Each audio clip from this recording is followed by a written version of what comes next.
mid-month reminder, little newsletter. Make sure you sign up for it if you don't want to be part of it. There's a lot of background noise, Ella says. Let's go to Maybe undo that. the live performances, switch that.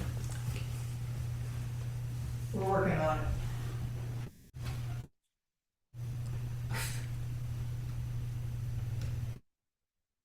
Got it? Okay. Okay, is that a little better? Yeah, okay, See? good. Okay, we can fix something. For a moment, so it turns into something else. So November 24th, if you're in the practice period, it's an all practice period tea. It'll be fun. We're gonna do a little, don't freak out, think you're not an artist. We're gonna do a little creative process with the slogan, so you can have your very own slogans. And we'll have a chance to check in together about how all this is going. And, Where is that tea, Chris? Guadalupe, Santa Rosa. Okay. And the time is swiftly passing dawn. The Buddha's, I'm calling it Buddha's Awakening Retreat instead of Buddha's Enlightenment Retreat, Rohatsu. Just practiced all over the Buddhist world at this time of year. Is December, I think, 7th and 8th. It's a commuter retreat, and it's a really lovely thing to do this time of year, this time of the world. And there'll be information about that too. Is that also the closing ceremony? And it's also the closing ceremony of the, I guess I couldn't say that because it feels like we just opened it. I know. We just got here, now we're all gonna leave, yeah, no. Can I just remind everyone to, for the, Sunday big tea, please sign up with Gretchen to let her know. What are the Not me. hours of that? Not me. Let's talk about that, let's not do that right now. Oh, Yeah, that's a ways away. But can you say the hours of the tea? But It'll all be in the newsletter, okay? And Chris, I still have one more spot if somebody out of town needs a place to stay. Oh, so if somebody out of town, and I'm talking to you guys mostly, needs some place to stay, for the, December 7th and 8th retreat, Debbie is very generously offering her home. Okay. So I want to say this before I forget it. We're doing training in compassion. I think it's a great thing to be doing right now. Norman Fisher says, it's now we're getting down and dirty. Before this, we've been kind of talking about, its capability of suffering and death, and here's the story I wanted to tell you, because people say that maybe Suzuki Roshi didn't really say this, but maybe he did. I kind of like it. Having a human life is like getting in a leaky boat and sailing out in the middle of the ocean and sinking. I mean, a sense of humor about it. And there is something rather graphic about that. You just get born into a leaky boat, into a human body. It's sickness, aging, death. It's you're dying the minute you're born. And of course, what an amazing thing to get into a boat and to row and the ocean and the sunsets and the light and everything else. But you just know sooner or later it's going to sink, that's the bad news. The good news is that you're just going to return to what you already were and are, which is boundless original nature. But along the way, we learn some things and we pay attention and we wake up. And if that's the whole point, training in empathy and compassion, waking up to understanding who we truly are and who we aren't, what the world is and what it isn't, is called practice.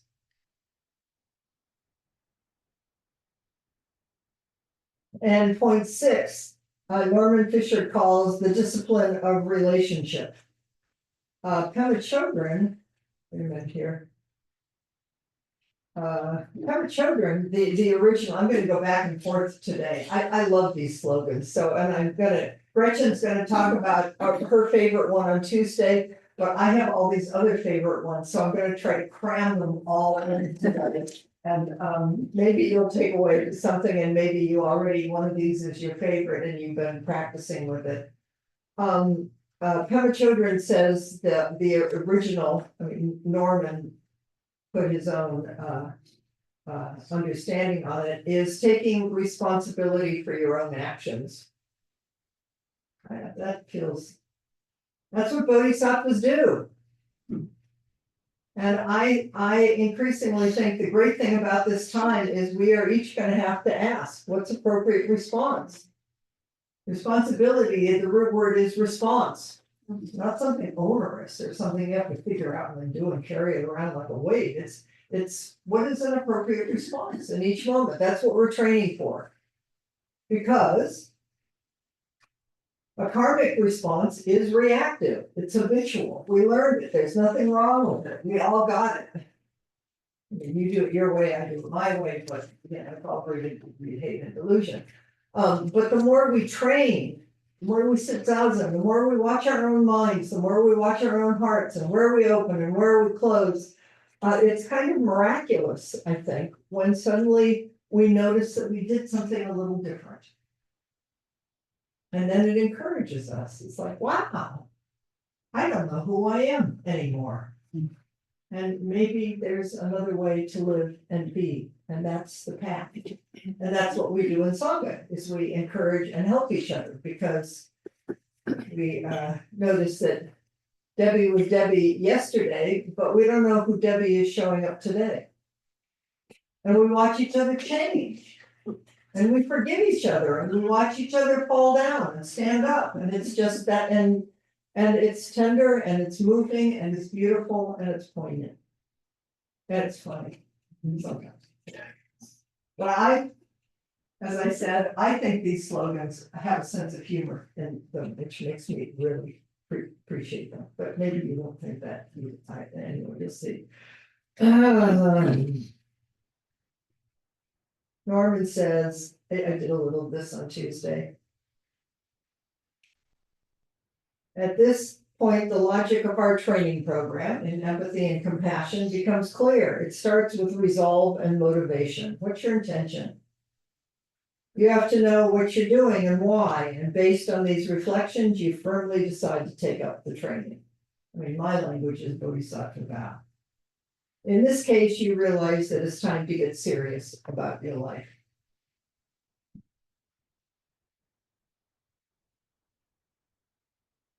Notice that most of this is about working with your own mind. Although we've considered compassion on a profound and almost abstract level, the slogans have yet to instruct us in the down and dirty daily struggles that we are having with the people in our lives. And with ourselves, taking responsibility for our own actions. Do you ever do something or say something? And I mean, there's both a, wow, that was amazing. There's also, whoa, that also. It's miraculous and wondrous and very humbling to be a human being. And dealing with others is dealing with ourselves, dealing with others. It's all projection. It's all projection. We're seeing it through this lens of me. You know, me, Chris, who was born at a certain time and in a certain place and with certain parents and a certain culture.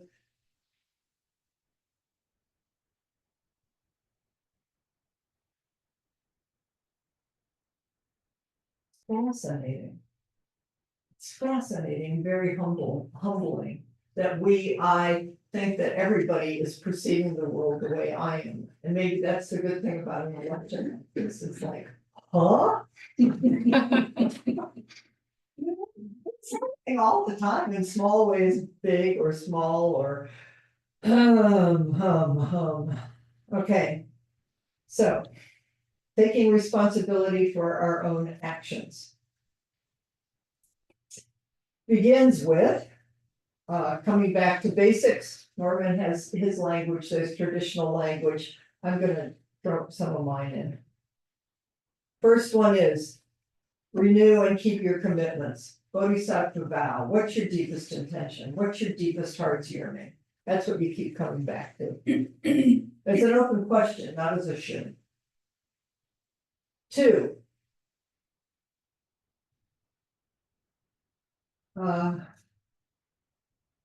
What is it to be a true human being? I'm not gonna say anything more, I'm gonna just offer that. But what is it to be a true human being? I love that question.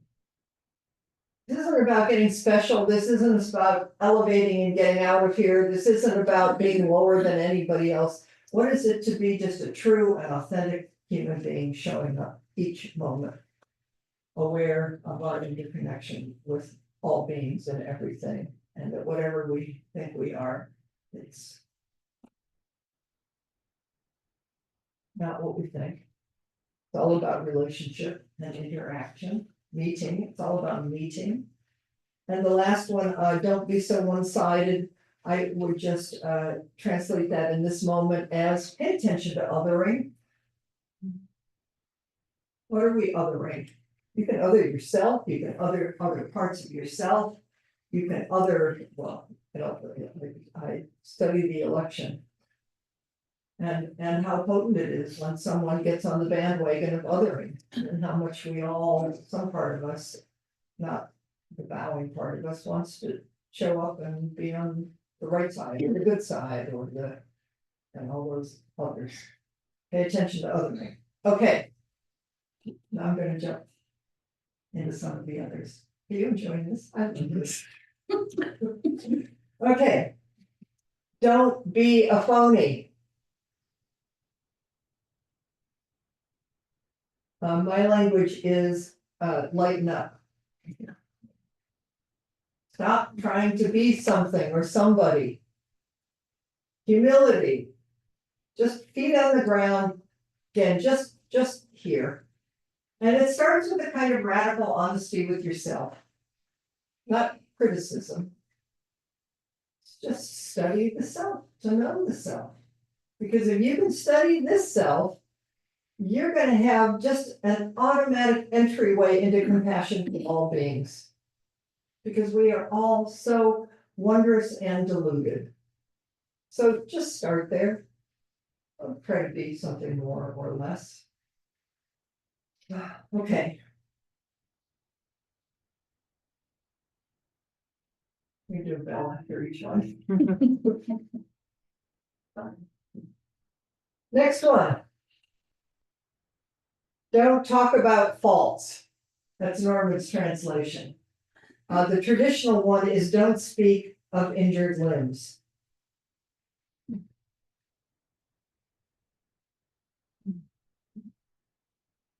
I'm sorry, but it just came to my mind, is I remember early on, in Donald Trump's campaign a number of years ago when he made fun of someone's injured limbs. But I think it's a beautiful, it's like, oh, that person really bugs me because they're this or they're that. It's a beautiful way to think about, we're pointing at somebody's injured limb. And othering ourselves separate from it is like, how can we, it comes back to compassion. Whatever it is that somebody that's doing that's confusing or causing harm, it's coming out of some injury. There's absolutely no question about that. Some kind of trauma, something that they happened to them, something cultural that was taught to them. So, and Pema Chodron says, when we talk about others' faults, we all love to gossip. It's a way to bond, right? It makes us wary of others.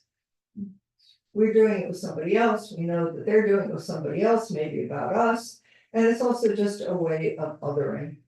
Instead of take a breath. That's our deepest intention. This is not to be stupid compassion. There's a difference between judgment and discernment. Please be discerning. I mean, if something arises and you see something, don't tell yourself not to notice it, but notice where you go with it. There's a difference between judgment and discernment. It's an ongoing practice. What is it? Don't talk about faults would involve noticing when you are doing this, remembering that there's an injury behind every fault. Softening and then maybe conditioning yourself little by little to speak differently. I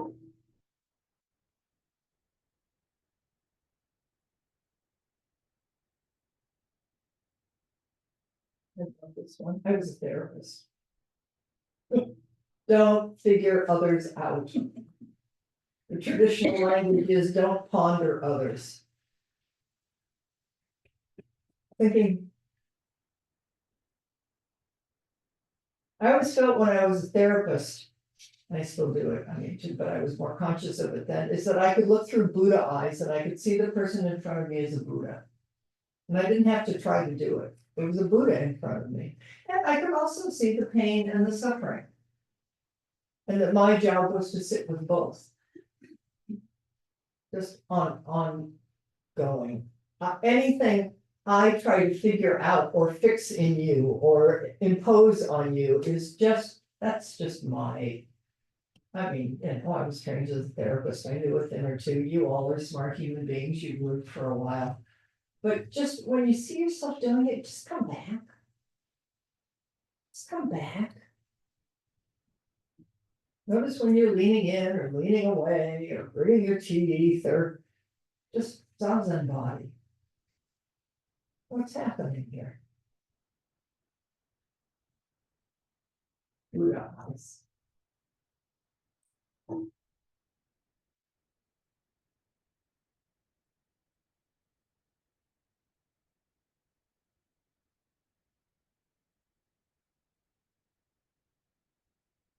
Work with your biggest problems first.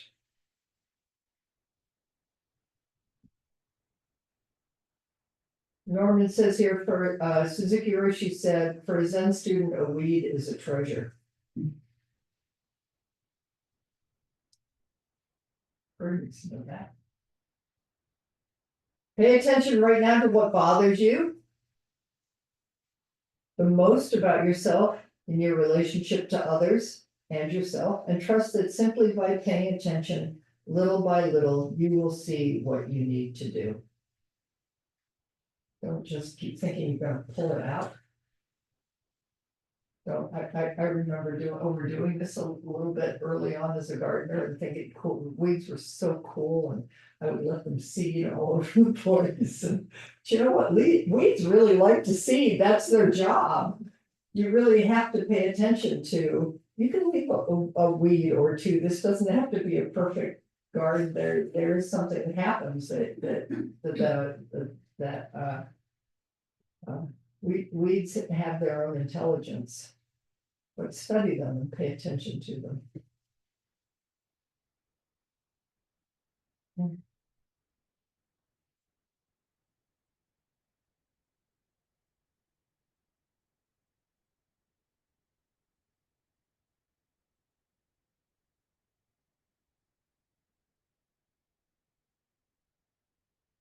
Next one is Gretchen's on Tuesday, Abandon Hope.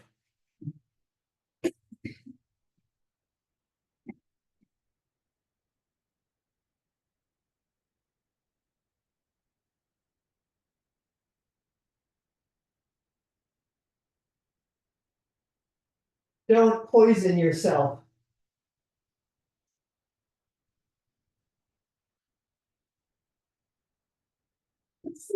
Funny. I noticed when I was sitting here, when I told you about Thich Nhat Hanh's half smile, is I was starting to go into poisoning myself. Because things are happening that I feel a fair amount of anger about. And I could feel it start to, now, I'm not saying don't pretend, don't turn away, but I just thought, this is not gonna be helpful to sit here for the next 30 minutes and churn all my negative thoughts about this or that. And then I remembered Thich Nhat Hanh, and I thought, Thich Nhat Hanh lived through a war. His teachings came through hell realms. And he passed it down to us. He said, half smile. He looked at the Buddha. He said, half smile. And it's physical. You can feel it. And I could feel it. It changed what was happening in my body and mind.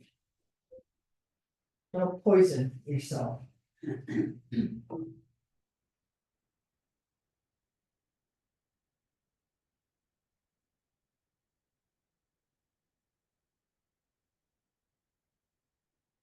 Don't be so predictable. This is one of my favorites. I think it's really funny. Pemachundran says that the traditional one is don't be so trustworthy. So I thought I would just, I marked it here and I thought I would just read you a little bit. Don't be so trustworthy, or don't be so predictable, don't be so trustworthy. We are 100% predictable in that we don't like something. If we don't like something, we'll run the other way, and if we do like it, we'll spend quite a lot of time and effort trying to somehow eat it whole. If someone does something nice for you, you always remember it and you want to repay their kindness, but if somebody hurts you,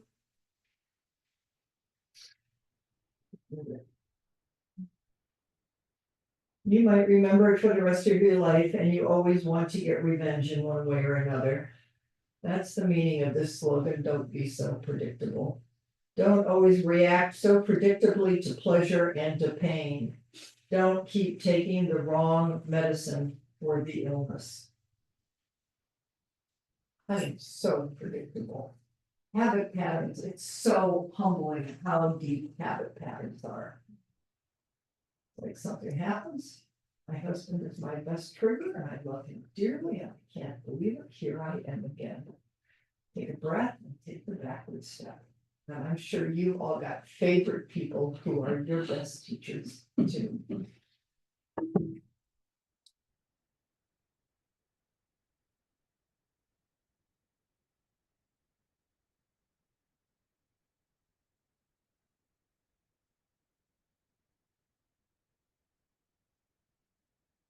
Don't malign others.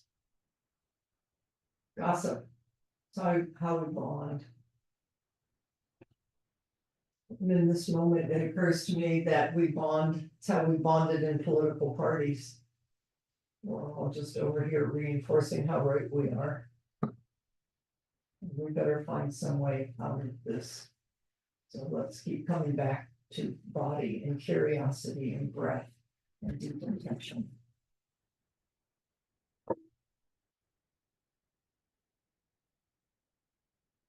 I'm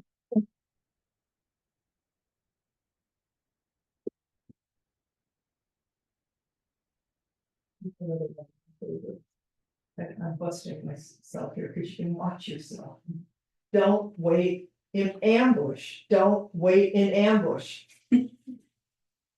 We know each other so well. It's like, aha. There it is. I knew it was gonna happen and happen again. I mean, for yourself and for others, just notice it. That's all. Take a breath, do it, half smile, come back.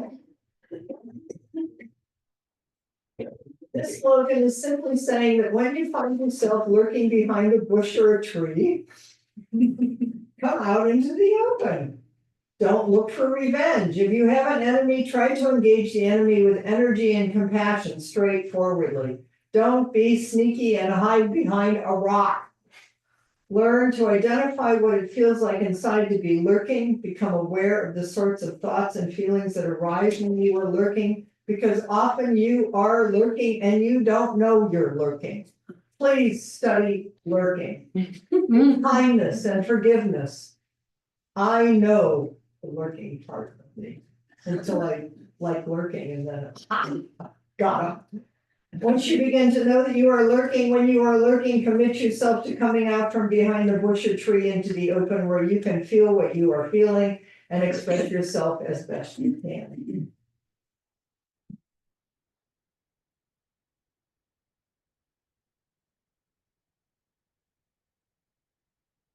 Are we gonna get yourselves?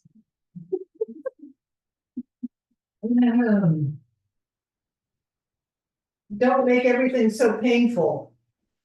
Emma says, don't bring things to a painful point is again saying, don't humiliate people.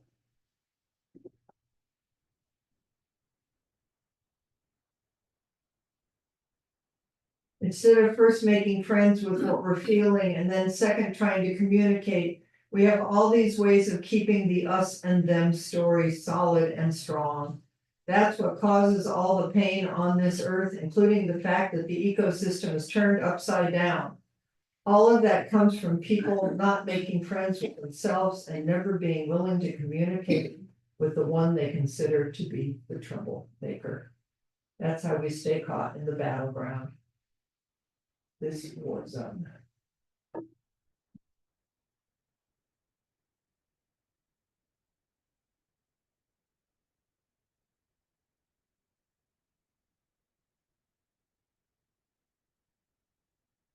Done my most favorites, but I'll say the others. Don't unload on everyone. Don't unload on everyone.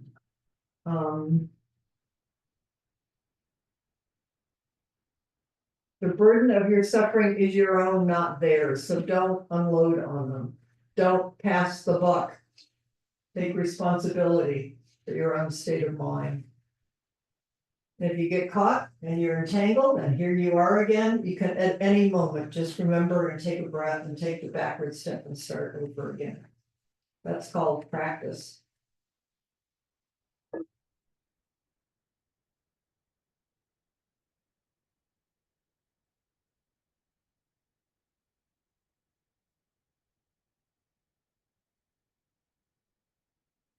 Don't go so fast.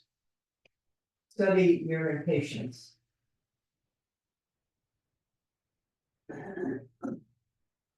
Our silly fixation on perfection and accomplishment, and when we do, to have a good laugh with ourselves and drop it. Literally to stop, take a breath, and let go. Study impatience. It's the root of aggression.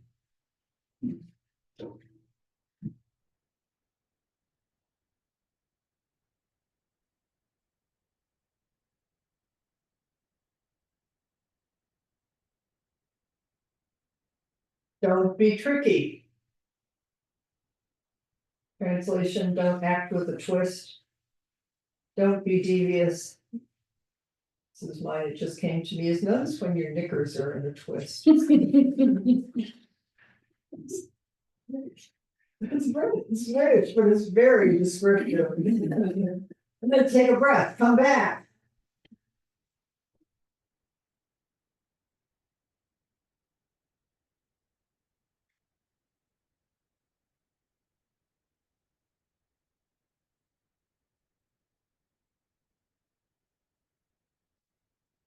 Don't make gods into demons. Gods dwell in heavenly realms, pleasant places, and demons dwell in horrible, nasty hell realms. This slogan is telling us not to make pleasant things in our lives into burning hells because of dissatisfaction and complaining. And then he says, which I often think, I mean, I have a fair amount of privilege in my life and relatively good health, and there are people who really are living in hell realms. And that's why Tonglen is so great, is like whatever it is, don't tell yourself that you should shape up and stop feeling what you're feeling, but you experience it and then you breathe it out in the awareness that there are people all over the earth experiencing this, and you use your own experience to say to other people, I'm here with you and I'm waking up and let's do this together.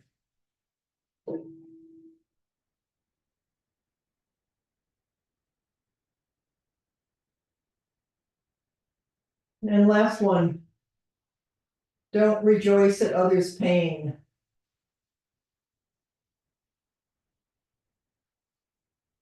Don't wish for something bad to happen to your enemy. Don't take delight in something bad that happens to someone you don't like or someone you do like. Don't hope for someone to die so you can inherit money. Don't, during this political realm, watch your mind.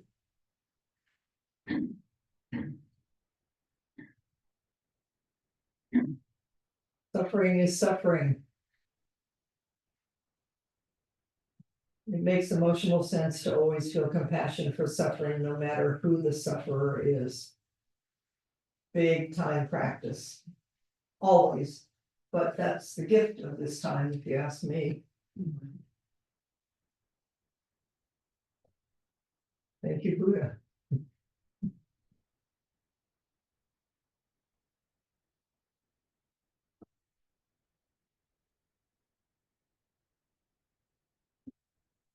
Okay. Got it? How about, we got about a little less than 15 minutes. Something in here must have like rung a little bell or tweaked your button. You can argue with these, you know, it's like, don't just. Put it on top of yourself. Pick up what got stirred in you, what's alive here, what feels like a vow or an intention that this is a mirror of, and let's just give each person maybe two minutes, 3 minutes, and then a little time to talk, and then we'll all go home. Practice the Bodhisattva way. Okay, so cross the aisle, people you don't usually talk to. Yeah. I'm gonna put people